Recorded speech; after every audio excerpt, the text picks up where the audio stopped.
Hi, my name's Gavin Bottrell. My website's timewarpgolf.com, and if you'd like to email me, it's info@timewarpgolf.com. So in this video I'm just going to be talking about clubs from the last decade or so of the gutter ball era. So you're talking about from let's say early 1890s to about 1903, 4, 5, when people were probably still playing with gutta perchers, but by that time the Haskell, the wound ball, had really firmly established itself. So what do we mean by a gutter ball? Well, for those that actually may not have seen one, this is a gutta percha ball. Gutta percha is a natural tree sap. It was imported into the UK a lot from Malaysia during the mid 1800s, and if you put it in boiling water it becomes nice and malleable, a bit like plasticine, and then at room temperature it's very nice and hard. So this is an original ball. It's got some hack marks over it, and this was actually, you can see here it would have said 27. I'm not sure if it says 27 and a half. Yeah, 27 and a half. So that refers to the size, diameter of the ball, and it was made by or for the Bussey company, and in fact I'll be showing a little Bussey wooden headed club in just a moment.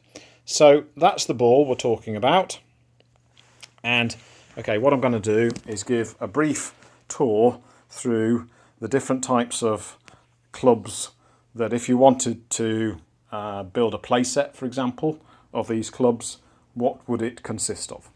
Okay, so first really something to hit from the tee, and a wood, commonly known as, although one of these isn't made of wood or doesn't have a wooden head.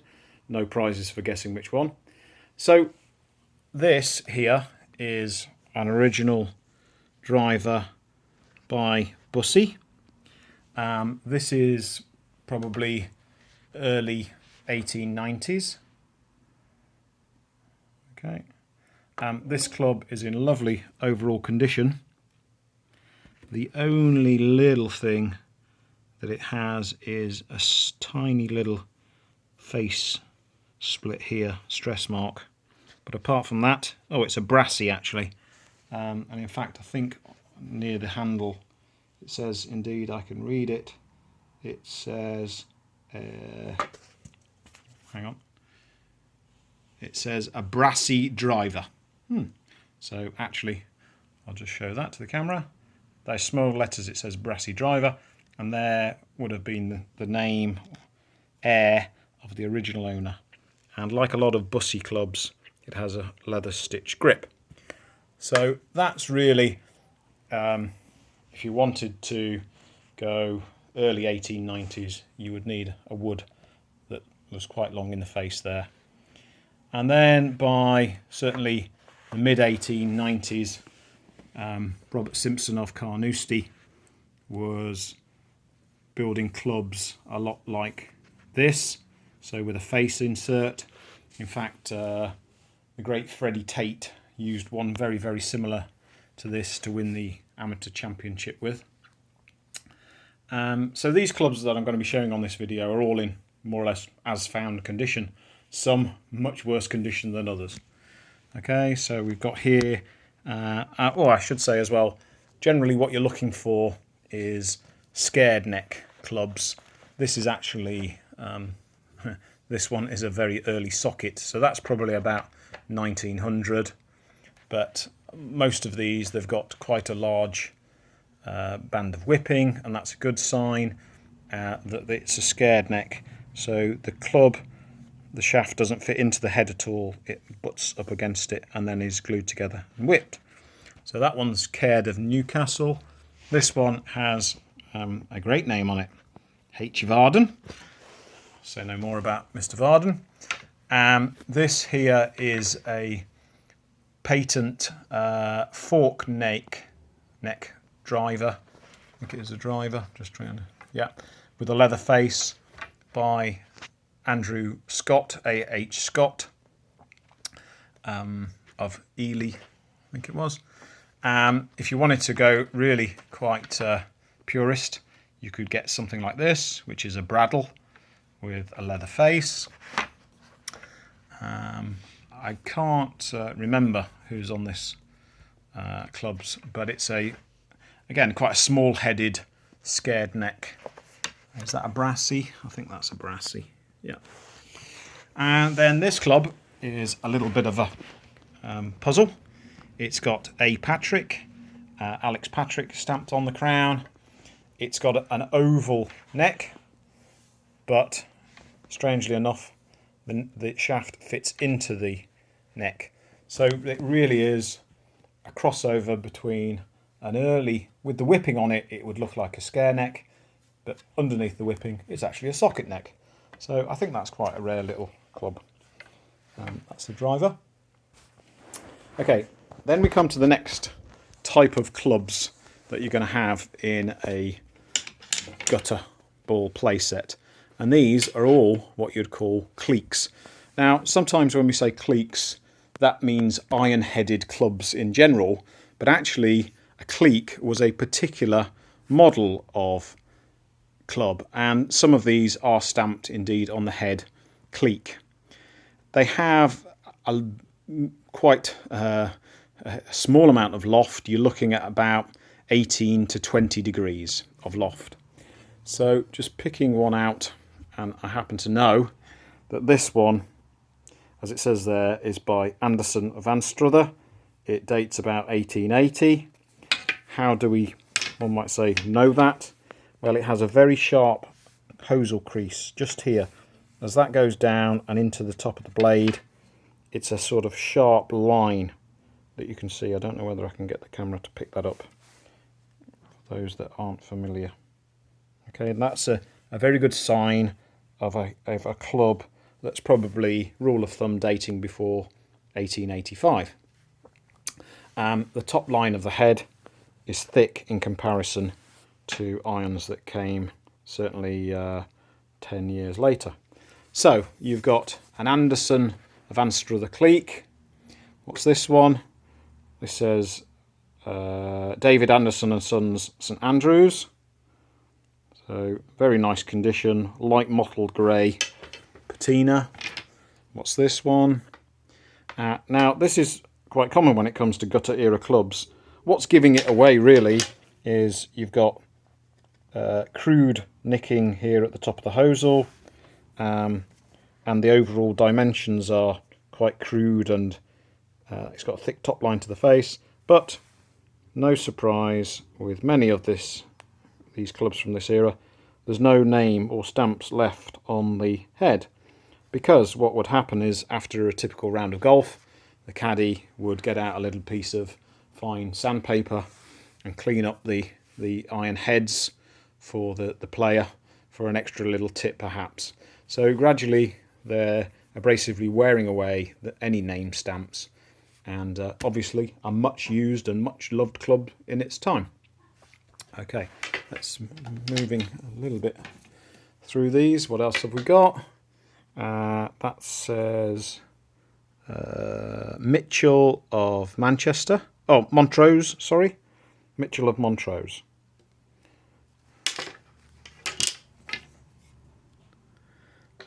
This, now I can see from the top line of this face, this is actually a bulging face iron, in that it's convex.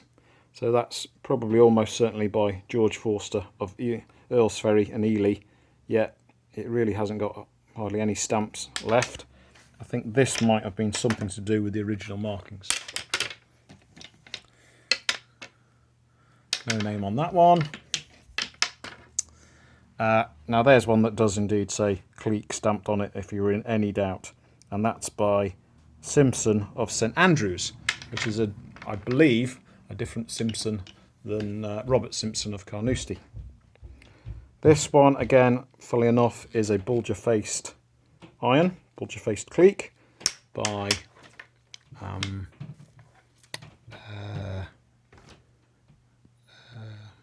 George Forster, sorry, of Ely and Earlsferry. What's this one? don't think that has any stamps on it. No, all worn away. Anybody's guess. This, interestingly, cleek has, as you can see, a curved sole to it. And that says Hepburn of Royston and Robert Condy's Rose cleek mark. Now, Hepburn, I think, was at Royston from about 1900, so this is the last few years of the gutter ball era. But it actually has characteristics of a club that is probably 10 years older than that. And here, this I happen to remember says Haskins of Hoylake with an L in the middle, which is thought to signify a ladies' club. Yet what you tend to find with a lot of irons that do have got L's stamped onto them is actually they'd be perfectly fine for most men to play with. They have quite high swing weights. Okay, so that's cleeks. Next along, you're going to go to irons with loft of between 27 and perhaps 30 degrees. And these are typically what you would call mid irons. Now, interestingly, one of these is actually stamped medium iron. So again, so let's just have a quick look through these. There's no name on that one, but there's some initials FD. That could have been the owner's marks. That's one thing that's quite nice to see on some really old irons, so that the caddies wouldn't get them mixed up. Often also what you'll see is that famous warranted hand-forged lettering on heads, but no maker's stamp evident. In fact, I tell a lie, because on the shaft, if I can just pop it in front of the camera, just below the grip, it says Simpson of Carnoustie, Robert Simpson of Carnoustie. And that's one good tip, is if you can't see anything on the head, always have a look under the grip, at the bottom of the grip. And sometimes actually what will pay dividends is actually taking the whipping off and making sure that there's no stamp under there. And I've done that a few times with irons, and then you find something like W Park under there, which is always quite pleasing. So this is, again, I've got there eBay, £75, an early Robert Forgan with a crown mark. Now, Robert Forgan used the crown stamp between 1902 and 1908, so that really, yeah, it could have been made in 1902, so the last year or two probably that the gutter ball was really still widely used. This here has a very faint stamp in the middle, which says C. Gibson of Westwood Hoe, or Royal North Devon, as it's otherwise known, and a very nice early, let's call them medium iron. Here we have another one with no evident name stamp, but a very chunky hosel and a nice sharp neck crease. So probably pre-1890. So what's this one? Now, just looking at the state of this head, it's very, very pitted, but it has a very wide hosel. And over the years, I've seen a lot of clubs like this. And what this screams to me when I see a head like that is Army and Navy Cooperative Stores Limited, because I can't back this up with absolute certainty, but I have another couple of clubs I'll come to in a bit which have very similar pitted heads. In fact, I'll just grab one from slightly further down the line. Now, if you look at these heads, they're in very poor condition, and they're both by ANCSL, Army and Navy. So maybe it was something that they didn't use very high quality steel, and they just simply rusted very easily. That's the Forgan again. This is a no name on that one. Maybe we've looked at these already. Oh yeah, sorry, Charles Gibson Westwood Hoe. What I've got here, no name, but actually on the shaft it's stamped Forgan and Sons. Here we've got an early Gibson, and that's the one that's stamped medium iron. If the camera will just pick that up. A term that's not widely used. Typically hickory golfers are playing with mid-irons, equivalent of about a modern 5-iron loft. That says British Golf Company, British Golf Co. Makers, London. A very chunky looking head with a very short hosel, and no surprise, this is a Carruthers patent Edinburgh iron, where the shaft is fitting all the way down and comes out the bottom here, just at the bottom corner. So an early Carruthers. What's this one? I don't think there's any name stamp on that one. An early Spalding, with I think what's referred to often as the baseball mark, double baseball mark right in the middle. See that? Okay, what else have we got? A very chunky headed iron, and I seem to remember that this actually, there was something about the shape of this with quite a deep face. And I thought, I think I've got a hunch that this is a Willie Park. And I think one time I found, and I can't just do it now, but I found W Park on the shaft somewhere. And I think what that is possibly a driving mashie, which is something altogether different. Right, moving swiftly on. So that's what I'm terming medium irons or mid irons of the period. Next, we're going to mashies. Now, mashies typically have lofts of around about 36, 37, 38 degrees. And mashies of the time, popularised certainly by the great J.H. Taylor, John Henry Taylor, was famed for his mashie play. Mashies are quite a lot less length in the face and quite deep. And indeed, many players of the period didn't carry wedges or niblicks, let's say, and their most lofted clubs might be mashies. So let's just have a quick look here what we have. So that one there is, I think, but it's certainly a Condy Rose, Williamson of Bulwell. There we are. The Condy Rose in the middle. This is a Bradle of Belfast in lovely condition, and I've got there something to remind me that I must have listed it on eBay at some time. Very sharp neck crease, absolutely spanking condition, lovely, with its original sheepskin grip. So just a little bit about grips. When you're talking about grips of the hickory period, most of them would have originally looked like this. Thick brown sheepskin with typically black woolen underlisting. That is amazing that that has been on there for probably 120 years or so, and it's still in fantastic condition, and it's got their great stamp, J. Aitken, Maker, Portrush. Okay, what else have we got in terms of mashies? We've got Jack White, Sunningdale. We've got one of the best names and rarest names, Francis and Archibald Carrick of Musselburgh. Now, I've reshafted this head because when I bought it just as a head.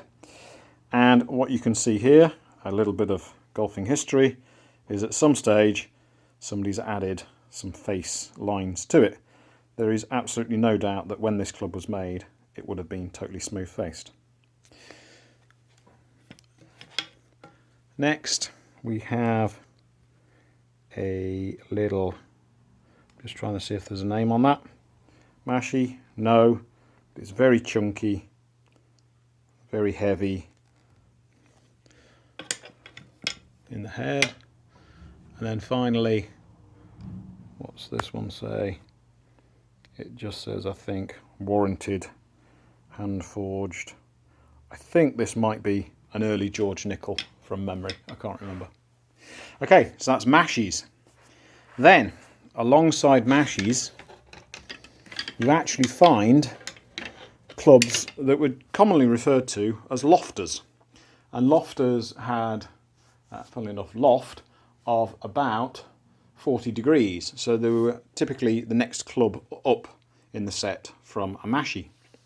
And lofters, if I put one of these mashies, typical mashie shape, next to a lofter, you can see, so your mashies are a lot shorter, whereas lofters tend to be quite long and slightly more loft.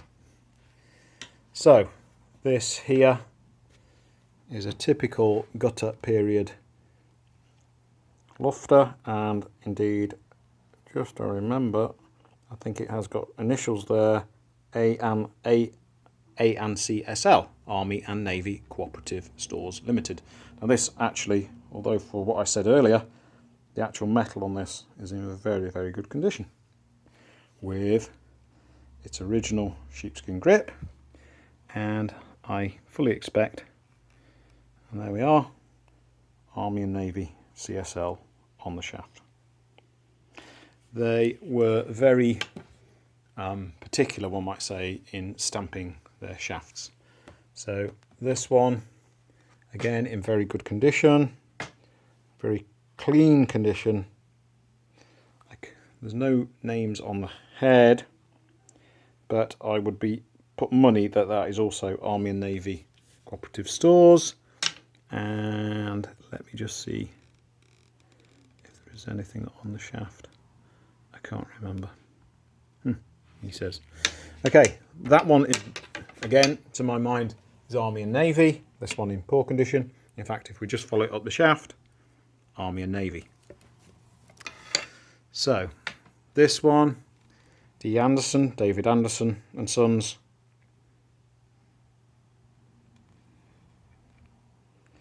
And I've cleaned the name side, one might say, a little bit of these irons just to find out, but not really renovated them. That I've written on there because it must say in very tiny letters, Charles Gibson, Westward Ho. What else do we have?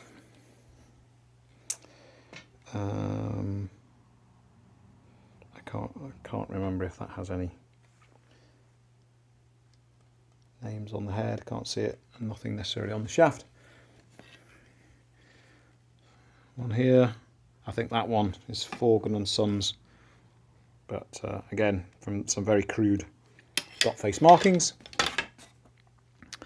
and lovely J. Winton of Montrose. And this is typically the condition that you might find heads in like that. Typically, if it's very hard steel, you will get surface rust, and if it's quite poor condition steel, it will become very, very dark and pitted. And here we have the snake mark, as it's often referred to, and it says Curry of Dornoch and an L. And the snake mark was used, as many people might know who are golf club enthusiasts, was used by the great Tom Stewart of St Andrews, typically thought to signify ladies' clubs, and I suppose that bears it out with the L. But again, it's quite a meaty club, and I wouldn't have any qualms about using that myself. So, next along, we go to Niblicks. Niblicks were gained in popularity and use, certainly from about 1900 on. To get a niblick that dates before 1900 is pretty difficult, particularly getting a good one. Now, this one is probably, well, actually, all of these I would say could be 1880s. This one might even be a bit earlier. Now, this has a extremely lovely long shaft, long hosel, and you can see the striations in the forging. Nice little sharp bend on the neck, and I do remember that if you take a magnifying glass and you look really centre of the head, you see tiny little letters of A and N in a circle, and that was almost certainly made by Anderson of Anstruther, probably as early as 1870. This here is another small-headed niblick, but almost certainly a bit later than the one I've just shown. No maker's marks evident, but would make a nice player for a Gutty set. This has a little almost cupped face, and again I think I've got that on there to remind me that that is on eBay, and I'm just looking on the hosel there. This could be by Wilson, who tended to use a bit of a horseshoe now. Okay, so that's niblicks. Loft wise, probably 48 some degrees, something like that. Next we come to putters. Now if you are searching for a gutter era putter, you could use a Mills long nose. So Mills started making certainly in the early 1890s. I'm trying to remember what model this one might be. I think it says model B, and again at some stage I might have listed that on eBay, but certainly a very usable gutter era putter. You've got things like this, which is just gunmetal. I can't remember if there's any stamps on there, but a very sharp blade crease, and in fact you can see that this must have been reshafted at some stage, because it's been put onto a shaft but not actually riveted. So yeah, I think that's probably 1880s. What have we got here? A putter, early putter, smooth face, but no name evident. Then again, I can't remember if there's anything evident on this one. It says L Cross, and I'm not sure what club L Cross was associated with. I can make out some names, but I'm not sure. I can't remember what that was. So a sort of almost putting cleek. Then a very weighty and hefty putter head, very thick top line. The metal has got a lot of pitting. I only acquired this actually a couple of days ago. In fact, there in the centre it says D. Anderson and Son, St Andrews. So an early David Anderson and Sons St Andrews, but in pretty worn condition. What's this one? A little brass-headed one with a short face. Some of these you find they've got stamped up centre balance on them. Very popular model of the time, obviously. There's quite a few around. Then this one has a little elephant on it, which I learned was Lily Whites of London. And indeed you can just say there, Lily Lon. So Lily Whites London, who were a big retailer of clubs. I think these are called Zozos typically, brass with a steel face insert. Army and Navy again. On a lot of Army and Navy clubs you will see a letter. Here you see P up at the toe, P for putter, in case you really couldn't recognise it as a putter. Certainly on some of the irons you will see M for mashie, S for sand iron, C for cleek, L for lofter indeed. I think one of the early lofters I showed earlier has an L on it. Here a little park putter. Whether that is slightly sort of 1905 maybe. Somebody would know, I'm sure, who's into park putters. Bussy again, steel and brass headed putter with a sewn leather grip. And another Mills. Right, so that's generally a quick tour of those groups. Now I've got a few other irons here, just for interest. Let's not forget the great Tom Stewart. So if you see a club that definitely hasn't got TSS registered letters along here and trademark. You've got certainly an early pre-1902 Tom Stewart iron, and they typically have a bit more of a curly stem on the pipe. So that is a mashie. And what's this one? Now this is a Tom Stewart iron, because you can just see the remnants of the pipe and its bowl there, but apart from that, no other markings. But given the dimensions of the head and the weightiness of the head, it's certainly an early Tom Stewart. Then we move on to a few other little irons. Now, these two, in fact all of them, are by the great Willie Park Jr. And here, if I just get the camera to try and pick that up, upside down, it says W Park, or the remnants of it, Musselburgh, in other words. So a Willie Park concave, and now I can't remember if this face is concave or whether it's straight, but it's an early, probably Park mashie cum lofter. This one I'm pretty sure does have a concave face, and this is a patent lofter, and in fact you can see upside down there it says Lofter. So patent lofter in fully playable condition. Well, needs a little bit of TLC. Now this club has, I seem to remember, initials of GB on it, which happens to be my initials. But the shape of the head with its round back speaks volumes to me.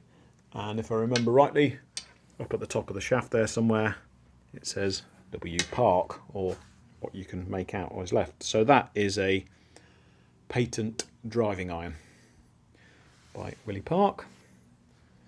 And here we have, moving away from Willie Park, that again, sorry, was a Tom Stewart for Octoloni. That should be with those two there.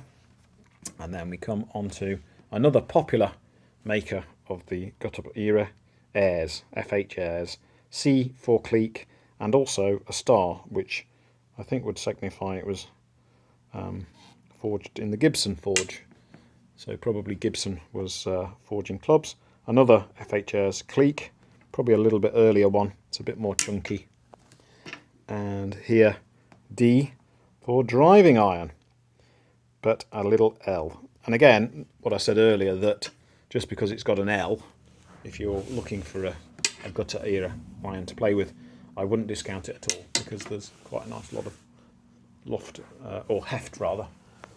Okay, I've got a couple of irons here, and these say they've got a Condy Rose cleek mark, and they are Hutchinson of North Berwick, both of them.